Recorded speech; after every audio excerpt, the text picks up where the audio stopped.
Hey, welcome back to Chris Introvert Meditation Videos. Today we're going to learn about protecting our energy. And how do we do that exactly? It's super hard to get that strategy on the table so we can play it out, because a lot of the times we don't know what we're doing. And that's okay. That's totally okay. So let's go over some ways on how we can protect our energy. Some of these are going to feel very attacky, so I apologize in advance. And if you do feel personally attacked, drop the thing that I'm going to say, or the thing that I have said, and let me know how you feel attacked, because I do want to know. I want to be better with communicating with you. Okay, I protect my energy by not expecting relationships to be 50-50. Okay, relationships are not always going to be 50-50, and that is A-okay. Sometimes relationships are going to be 30-70 or 20-80. I'm trying to think of some other number combinations that equal to 100, but the math is not my strong suit. So relationships are not going to always be 50-50, because sometimes, or at least not equal, because sometimes people are going to be on different percentages throughout the day or throughout the week, throughout the month, throughout the year, because we're so fluid with our emotional state. It's never static. It's always moving around. It's always fluxing, and that's okay. And I think accepting that really allows you to be more free with your energy, because you're going to come into the day knowing, okay, today's not going to be perfect. Today's going to be a day that I'm going to get through to the best of my ability, and that's okay. Because at the end of the day, you're still going to be a strong person with a really good constitution, but it's just not going to be your 100 day, or maybe it could be. I don't know. See, because it's so fluid, so you can't even pinpoint how things are going to be. But knowing that it's not an expectation to have a relationship that is fully balanced really allows you to not feel so steadfast in your approach on how you approach people, because you're going to be able to respect their boundaries and their feelings about what's going on in their life, and not expecting them, hey, I'm putting 100 on this table, you put 100 on this table. You don't know what's going on in that person's life. So we have to respect everyone who is involved in, the multiple types of relationships you have with people, whether it's romantic or platonic or whatever. We have to respect, it's not going to be a balanced situation. Another great way to protect your energy is delegating things that you're not good at. You're not going to be great at everything, especially if you're at work. I mean, there are things at work that I'm not very good at, so I do reach out to my colleagues to ask them, how do you do X, Y, and Z, or do you have any suggestions? It helps to remove a lot of stress and pressure off of myself, because I'm not perfect at work. And there could be someone else who works there who's been at the job way longer than me and has all this background experience, and they have all these really interesting techniques on how they get things done. By reaching out to them, I'm saving myself a lot of time and stress, and I'm not getting so down on myself saying, oh, why can't I do this? I'm such a failure. Like, what's wrong with me? I just don't know how to do it. Now let me go to a source that knows how to do it. And also that helps that person too, because they're like, wow, you're looking up to me in this moment because you need some help. And it helps to boost the morale of the team, because we're all on our own little islands when we're at work. And then when we reach out to someone, we're building a bridge. And those are so good. Build a bridge at work. Ask someone if they know how to do something way better than you know how to do it. And it's not a threat to you. It's a benefit to you to be able to reach out to someone and say, I need some help, because that person can come down the line and ask you for help because you are really good at something. And that's going to make you feel good, because you're like, I know how to do Excel spreadsheets because I know you don't, but I'll help you out. And those are one of my things I can't do, Excel spreadsheets. They're just not my bag. I'm going to ask someone for some help. Another great way to pause your energy is to, I read it out of order. Another great way to protect your energy is by pausing before responding. Oh my gosh. Do you know how much stress this could have saved me if I figured this out like 20 years ago? Think before you speak. I think, don't they tell people that in school or just anywhere in general? A lot of the times we have these knee-jerk responses to things, and it makes us come off as very rigid. And people don't really like to deal with people who are rigid. I don't know why. People love ridges, but mostly on chips. So just think before you speak, because you are affecting your emotional energy and you're affecting that other person's emotional energy. And on this channel, we always like to do like an infinity symbol where everything is just moving in a very flowy, peaceful way. Nothing's too crazy. We don't want to rock the boat too much. We just want things to flow nicely. So the communication channel is open and people are able to express themselves without feeling, threatened by other people, because that starts to stunt your responses to people, because you're in your head double thinking every single thing that you're saying. So just take a pause and then say what you have to say. Another great way to protect your energy is by decluttering your social media feed. If there's something on your social media feed that is making you feel not too spicy, mute it, delete it, get it off of there. You are not obligated to have this stuff on your social media. You do not have to interact with it. Get it off of there. So many people say, once I cleaned up my Instagram feed or my Facebook feed or whatever feed, everything started feeling better with me, because I'm looking at these pictures, I'm looking at these people's lives, I'm hearing all these stories of all these positive things happening to people. But we all know social media is heavily doctored to just show the bright, shiny parts of people's lives. Just get it off of your feed. You really don't know what's happening in that person's life, but they're projecting this positivity that's just so nauseating. And sometimes the behind the scenes on these people's, feeds, and you're just like, that's so fake. It's not real. Mute it. Just don't even look at it. Mute it. Get it off of your feed. Just get it out of here. Banish it away. That's okay to do. Being clear about my capacity before committing to more. Don't put so much on your plate. You ever notice during holidays, you have a plate of food, you just keep piling it on. By the end of the evening, you're just leaning back in your chair, you're just totally full, and you're thinking, I shouldn't have eaten all of that my eyes were bigger than my stomach. And that's how we can be with commitments and obligations. We're just keep piling it on to the plate, and now we have no room for ourselves.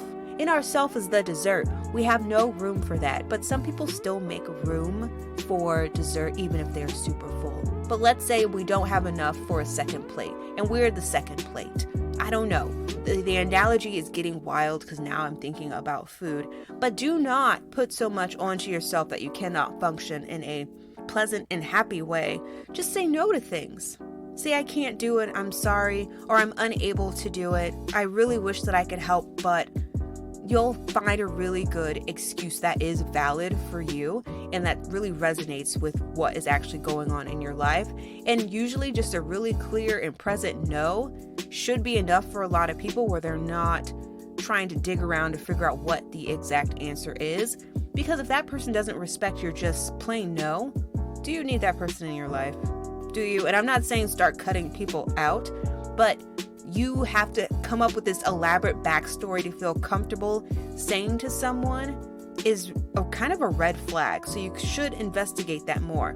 So was there ever a time where you said no, but you felt you had to tack on all this extra stuff? Drop it in the comments, because I want to know how you got out of that situation, because I get through those situations all the time where I send very long paragraphs when I just want to say no, but I feel so guilty. So let me know that I'm not alone. And while you're at it, don't forget to subscribe to the channel. We do videos on Monday, Wednesday, and Friday of every week. And this is when I get excited to have these videos published, because then I get to hear from you all and I get to see that you're watching the videos and that you're subscribing, and it makes me super happy. So thank you again for being a part of the channel. Let's get back into ways to protect your energy, my energy, our energy, everyone's energy. Determining when something is valuable or when it's depleting. Okay, that could go for a lot of things. I guess if you're spending a lot of time on social media, is it valuable for you to be on social media, or is it depleting? Does it make you feel good? Does it make you feel bad? When you're weighing things all the time to determine if it is a benefit to you, I think that's when you start allowing a lot of good things to happen in your life, because you are taking the time to say, this works for me, this doesn't work for me. It's like you're valuing yourself as a person. You're respecting your own time by determining if something is depleting you or it's engaging you. Yes, that's how we should look at things. Is it engaging? Does it make me happy? Does it make me feel peaceful?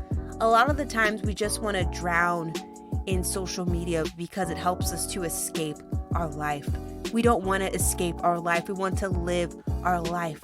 So just determine if things are of value to you. And if they are, keep doing them because it's going to help you. It's going to be super beneficial.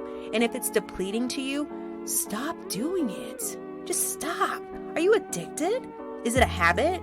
It might be a habit. So also look into that as well, because that's very interesting, because that habit could be just lulling you into this false security in your life, and it's not allowing you to really live your best life because you are numbing yourself out. So yeah, definitely investigate that to see what is depleting you in your life and what is engaging you in your life. Another way you can protect your energy is by asking questions instead of assuming I already know the answer. You know what they say about the word assume. If you know, drop it in the comments because it's a very interesting thing when you assume things. Assuming things is just not a good thing. And I am ultra guilty of this. I want to stop, but I'm addicted to it.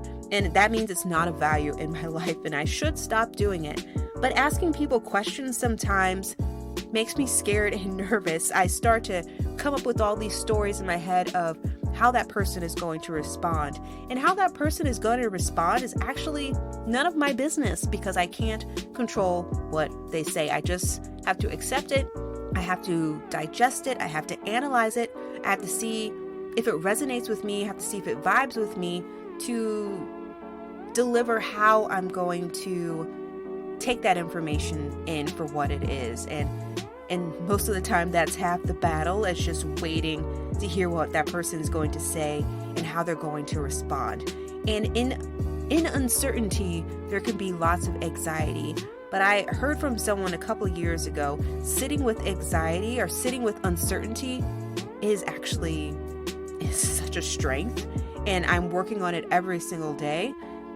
It is definitely a struggle, but just sitting there and not knowing what's happening has actually freed me a lot.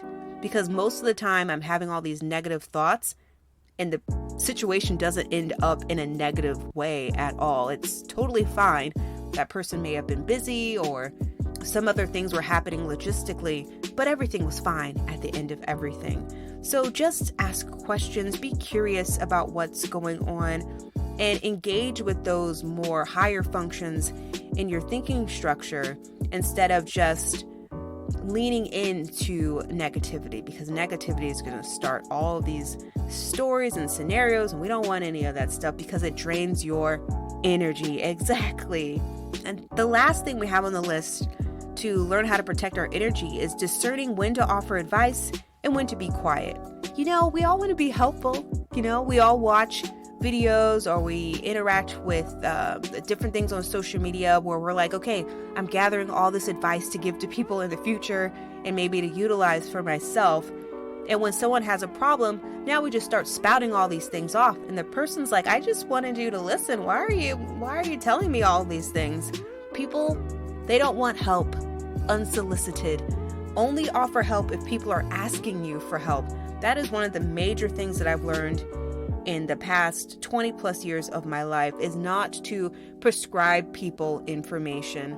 If someone asks me a specific question or says that they want help specifically for something, that's when you can start giving people all of your amazing knowledge that you have collected throughout the years. But just aggressively giving someone information is something that they don't enjoy at all. So let me know in the comments if you have given people information and you felt I'm doing a great thing, and then it turned out that person really didn't appreciate it. And maybe that hurt your feelings too, because you thought, wow, I really wanted to help you out, and this did not turn out how I thought it would. So just share that in the comments below, how you handled that situation, because we are building a community, and I want all of us to know that we've all gone through many similar situations, so you're not alone in the world. And that's what community is about. Like-minded people coming together, expressing things in a really positive and constructive way. And that's what I want Chris Introvert meditation videos to be about. We do videos every Monday, Wednesday, and Friday, every single week. I'm behind the scenes pumping these videos out because I'm excited about this community. Thank you so much to everyone who is newly subscribed. And if you haven't subscribed, you're listening to these for free. Like, come on, subscribe so you know what's happening on the channel, because a lot more cool videos are going to be coming out. And when you get the notification on your phone or on your computer or whatever, just stop what you're doing, just watch the video. Take a break. That is a sign from the universe that it's time for you to take a Chris Introvert meditation video break. So again, thank you so much for being a part of the channel. Have a great day. Namaste.